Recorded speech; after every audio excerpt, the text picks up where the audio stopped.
jechoonni kunniin yeroo hunda isin rakkisan. I know. Mee jechoonni yeroo hunda isin rakkisan kana har'a takka takkaan haalaalu. Maaliif isin rakkisanii? Waliin laallaa har'a isinii gala jedhee abdii qaba. Alright, inni jalqabaa cousin jennaan dubbisaami. Cousin jennee dubbisnaa jecha. Cousin jecha maal inni? Durbii. Durbii jecha. Durbii jecha maal inni? Ijoolleen adaadaa keessanii yookaan ijoolleen eessuma keessanii maal inni? Durbii jennee waamne yookaan isin ijoollee adaadaa keessaniitiif maal inni? Cousin. Jarris isiniif maal inni? Cousin jecha. Very good. Inni taanu kana immoo niece jennee dubbisna. Niikii osoo hin ta'in niece jennee dubbisna jecha. Niece jecha maal inni?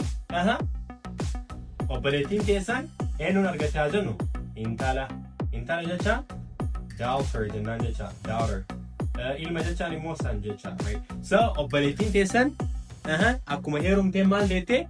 Intala deettee jecha. So intalli tun isiniif maaliin? Niisiidha. Isinoo intala tanaa maal akka taatan naaf himtanii jecha. Akkasuma obboleessi keessan akkuma fuudheen eenyuun argate? Intala argate.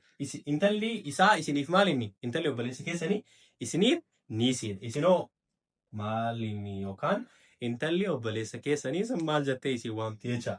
Inni taanu nephew jecha. Nephew jecha maalinni? Obboleessi keessan yookaan obboleettiin keessan eenyuun argatte?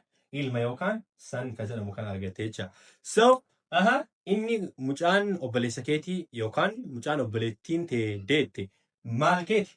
Nephew keetii. Atoo mucaa obboleettiin tee deetteef maal inni? Akkasuma mucaa obboleessi kee argate maal inni? Komentii keessan na beeksisaa.